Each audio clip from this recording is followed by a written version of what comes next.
ಹಾಲನ್ನೋದು ಚಿಕ್ಕ ಮಕ್ಕಳಿಂದ ಹಿಡಿದು ದೊಡ್ಡವರವರೆಗೂ ಎಲ್ಲರಿಗೂ ಬೇಕಾದ್ದು. ತಾಯಿ ಹಾಲು ಬಿಟ್ಟರೆ ನಾವೆಲ್ಲ ಕುಡಿಯೋದು ಮತ್ತು ಕುಡಿದಿದ್ದು ಗೋವಿನ ಹಾಲನ್ನ ಮಾತ್ರ.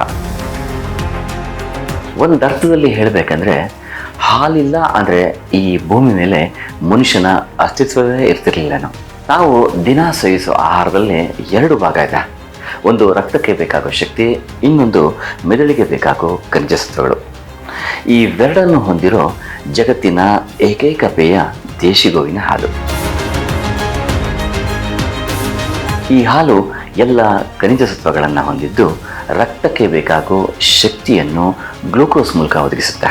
ಇದಕ್ಕೆ ಮುಖ್ಯ ಕಾರಣ ಗೋವು ಸೇವಿಸೋ ಹುಲ್ಲು. ಹುಲ್ಲು ಭೂಮಿಯಲ್ಲಿರೋ ಖನಿಜ ಸತ್ವಗಳನ್ನು ಹೀರಿಕೊಳ್ಳೋ ವಿಶೇಷ ಗುಣವನ್ನು ಹೊಂದಿರೋದ್ರಿಂದ ಅಂತಹ ಹುಲ್ಲನ್ನು ತಿನ್ನೋ ಗೋವಿನ ಹಾಲಿನಲ್ಲೂ ಸಹ ಆ ಎಲ್ಲ ಗುಣ ಮತ್ತು ಖನಿಜ ಸತ್ವಗಳು ಅಡಕವಾಗಿರುತ್ತವೆ. ಆದ್ದರಿಂದ ದೇಶಿ ಹಸುವಿನ ಹಾಲು ಒಂದು ಪರಿಪೂರ್ಣ ಆಹಾರ ಅಂತ ಹೇಳಿದರೆ ತಪ್ಪಾಗಲಾರದು. ತಾಯಿಯ ಎದೆ ಹಾಲಿನ ನಂತರ ಜೀವಮಾನವಿಡೀ ನಾವು ಸೇವಿಸೋದು ಗೋವಿನ ಹಾಲನ್ನು. ಪ್ರತಿನಿತ್ಯದ ಆಹಾರ ಕ್ರಮದಲ್ಲಿ ಎಲ್ಲರೂ ಉಪಯೋಗಿಸೋ ಆಹಾರ ಪಾನೀಯಗಳಲ್ಲಿ ಹಾಲು ಅತಿ ಮುಖ್ಯವಾದ್ದು. ಹಾಗಾಗಿ ವಿಶ್ವದಲ್ಲಿ ಅತಿ ಹೆಚ್ಚು ಗ್ರಾಹಕರನ್ನು ಹೊಂದಿರೋ ಉತ್ಪನ್ನಗಳಲ್ಲಿ ಹಾಲು ಸಹ ಒಂದು. ಇದೇ ಕಾರಣಕ್ಕೆ ದೇಶಿ ಗೋವಿನ ಹಾಲನ್ನು ಭೂಲೋಕದ ಅಮೃತ ಅಂತ ಹೇಳಿರೋದು. ಇಂತಹ ಅಮೃತದ ಸೇವನೆಯಿಂದ ಆರೋಗ್ಯ ವೃದ್ಧಿಯಾಗೋದಷ್ಟೇ ಅಲ್ಲದೆ ಮೂಳೆಗಳಲ್ಲಿರೋ ನೋವು ಸಹ ಕಡಿಮೆಯಾಗುತ್ತೆ. ಹಾಗಾಗಿ ವಿಟಮಿನ್ ಯುಕ್ತ ಈ ಪೇಯ ಮಕ್ಕಳಿಂದ ಹಿಡಿದು ಮುದುಕರವರೆಗೂ ಅತಿ ಸೂಕ್ತವಾದ್ದು. ಮಕ್ಕಳು ಎಲ್ಲಿವರೆಗೂ ಅನ್ನ ಪಾನಾದಿಗಳನ್ನು ಸೇವಿಸೋದಿಲ್ವೋ ಅಲ್ಲಿವರೆಗೂ ಆ ಕೂಸು ಹಾಲಿನಿಂದಲೇ ಜೀವಿಸಬೇಕಾಗತ್ತೆ. ಹಾಗಾಗಿ ಮಕ್ಕಳ ಏಕೈಕ ಪೋಷಕಾಂಶ ಹಾಲಾಗಿದೆ. ಅಷ್ಟೇ ಅಲ್ಲದೆ ಸಸ್ಯಾಹಾರಿಗಳಿಗೆ ದೊರಕೋ ಏಕೈಕ ಪ್ರಾಣಿಜನ್ಯ ಪ್ರೋಟೀನ್ ಸಹ ಇದೇ ಆಗಿದೆ.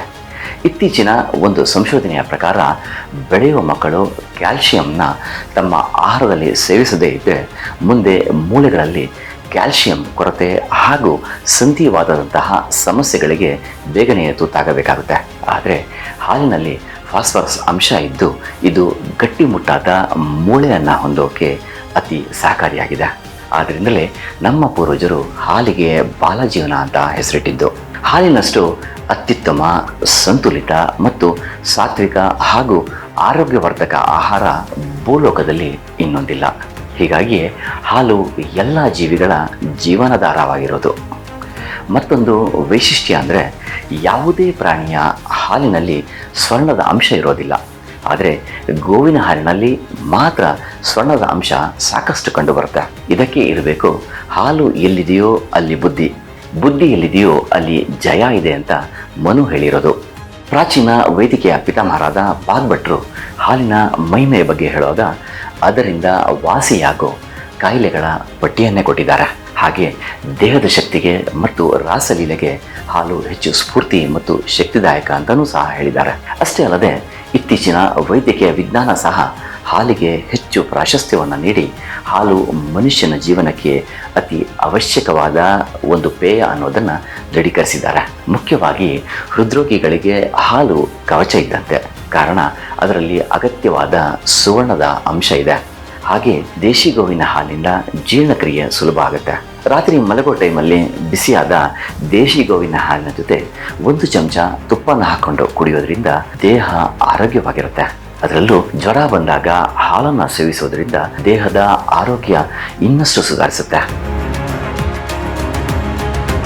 ಭಾರತೀಯ ಗೋತಳಿಗಳ ಹಾಲು ಹೆಚ್ಚು ಕೊಬ್ಬಿನಂಶದಿಂದ ಕೂಡಿದ್ದು ಕಡಿಮೆ ಕೊಲೆಸ್ಟ್ರಾಲ್ ಅನ್ನು ಹೊಂದಿರುತ್ತೆ.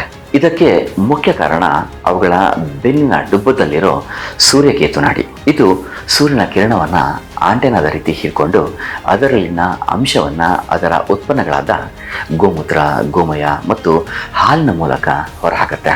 ಹೀಗಾಗಿ ದೇಶಿ ತಳಿಗಳ ಹಾಲು ಸೂರ್ಯನ ಬಿಸಿಲಿಗೆ ಪ್ರಚೋದನೆಯಾಗಿ ಹೆಚ್ಚು ಪೌಷ್ಟಿಕಾಂಶಯುಕ್ತವಾಗಿ ಹಳದಿ ಬಣ್ಣದಿಂದ ಕೂಡಿರುತ್ತೆ. ಒಟ್ಟಿನಲ್ಲಿ ಹೇಳಬೇಕೆಂದರೆ ಹಾಲು ವಿಟಮಿನ್ಗಳಿಂದ ಸಮೃದ್ಧಿಯಾಗಿದೆ. ಹಾಲಿನಲ್ಲಿ ಎ, ಬಿ, B2, D2 ಜೀವಸತ್ವಗಳಿವೆ.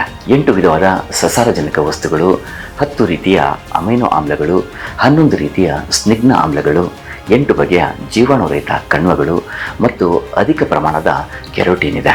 ಸಾಮಾನ್ಯವಾಗಿ 1 ಬಿಂದು ಹಾಲಿನಲ್ಲಿ 10 ಕೋಟಿಗೂ ಹೆಚ್ಚು ಕೊಬ್ಬಿನ ಗುಳ್ಳೆಗಳಿರ್ತವೆ. ಈ ಕೊಬ್ಬಿನ ಕಣಗಳು ಬೆಳಕನ್ನು ಸಂಪೂರ್ಣವಾಗಿ ಆಂತರಿಕವಾಗಿ ಪ್ರತಿಫಲಿಸೋದ್ರಿಂದ ಹಾಲು ಶುಭ್ರ ಬಿಳಿ ಬಣ್ಣದಲ್ಲಿರುತ್ತೆ. ಹಾಗೆ ಹಾಲಿನಲ್ಲಿ ಕೆಸಿನ್ ಅನ್ನೋ ಪ್ರಮುಖ ಪ್ರೋಟೀನ್ ಇದೆ. ಇದು ಭೂಮಿಯ ಮೇಲಿನ ಸಕಲ ಪ್ರಾಣಿಗಳ ಸಮಗ್ರ ಬೆಳವಣಿಗೆಗೆ ಅಗತ್ಯವಾದ್ದು ಅಂತ ಹೇಳಲಾಗುತ್ತೆ. ಕರೆಯುತ್ತಿದ್ದಂತೆ ಬಿಸಿಯಾಗಿರೋ ಹಾಲು ಕುಡಿಯೋದಕ್ಕೆ ರುಚಿಕರ ಮತ್ತು ಶ್ರೇಷ್ಠವಾದದ್ದಾಗಿದೆ. ಹಾಗೆ ಹಾಲನ್ನು ಆಗಾಗ ಕಾಯಿಸ್ತಿದ್ರೆ ಅದು ವಿಷವಾಗುತ್ತೆ ಮತ್ತು ಸೇವಿಸೋದಕ್ಕೂ ಯೋಗ್ಯವಾಗಿರೋದಿಲ್ಲ ಅಂತ ವೈದ್ಯಕೀಯ ಲೋಕ ತಿಳಿಸುತ್ತೆ. ವಿಜ್ಞಾನಿಗಳ ಪ್ರಕಾರ ಹಸುವಿನ ಹಾಲು ಉತ್ತಮವಾದ ಮತ್ತು ಪೌಷ್ಟಿಕಯುಕ್ತವಾದ ಭೋಜನಕ್ಕೆ ಸಮಾನವಾದ್ದಾಗಿದೆ. ಅದರಲ್ಲಿ 87% ನೀರು ಹಾಗೂ ಇನ್ನೂ ಹೆಚ್ಚಿನ ವಿಟಮಿನ್ಗಳಿದೆ. ಹಾಲಿನ ಮಹತ್ವದ ಬಗ್ಗೆ ನಮ್ಮ ಪ್ರಾಚೀನ ಗ್ರಂಥಗಳಲ್ಲಿ ಸಾಕಷ್ಟು ಕಂಡುಬರುತ್ತೆ. ಹಾಲು ವೀರ್ಯವರ್ಧಕ, ಕಾಂತಿವರ್ಧಕ, ಮೈಥುನ ಶಕ್ತಿಯನ್ನು ಹೆಚ್ಚಿಸುತ್ತೆ ಇತ್ಯಾದಿ ಗುಣಗಳಿಂದ ಕೂಡಿರುತ್ತೆ ಅನ್ನೋದು ಕವಾಸುಲ ಅದ್ವಿಯ ಅನ್ನೋ ಒಂದು ಯುನಾನಿ ಗ್ರಂಥದಿಂದ ತಿಳಿದು ಬರುತ್ತೆ. ಹಾಗೆ ಮುಜುರ್ಲಾತ ಅಕರಿ ಅನ್ನೋ ಒಂದು ಗ್ರಂಥದಲ್ಲಿ ಗೋವಿನ ಹಾಲು ವೀರ್ಯಶಕ್ತಿ ಮತ್ತು ಬುದ್ಧಿವರ್ಧಕವಾಗಿದೆ ಅಂತ ಹೇಳಿರೋದಷ್ಟೇ ಅಲ್ಲದೆ ಅಶಕ್ತ ಪುರುಷರಿಗೆ ಇದು ಅಮೃತ ಅಂತಾನೂ ವರ್ಣಿಸಲಾಗಿದೆ.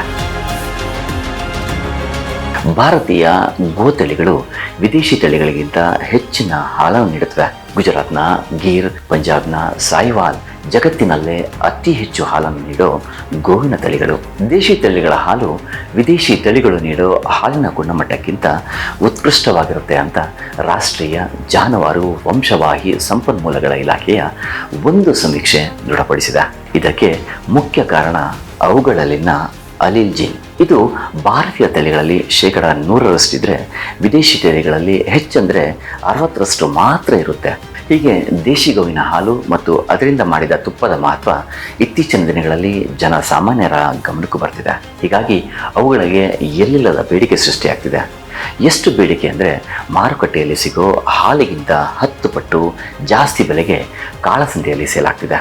ಇನ್ನು ಕೆಲವರಂತೂ ದೇಶಿ ಹಾಲು ಸಿಗದೇ ಇರೋದರಿಂದ ಉತ್ತರ ಭಾರತದ ಕೆಲ ಗೋಶಾಲೆಗಳಿಂದ ದೇಶಿ ಗೋವಿನ ಹಾಲಿನ ಪುಡಿಯನ್ನು 1 ಕೆಜಿಗೆ 1000 ರೂಪಾಯಿ ಕೊಟ್ಟು ಅಲ್ಲಿಂದ ತರಿಸ್ಕೊಳ್ತಿದ್ದಾರೆ.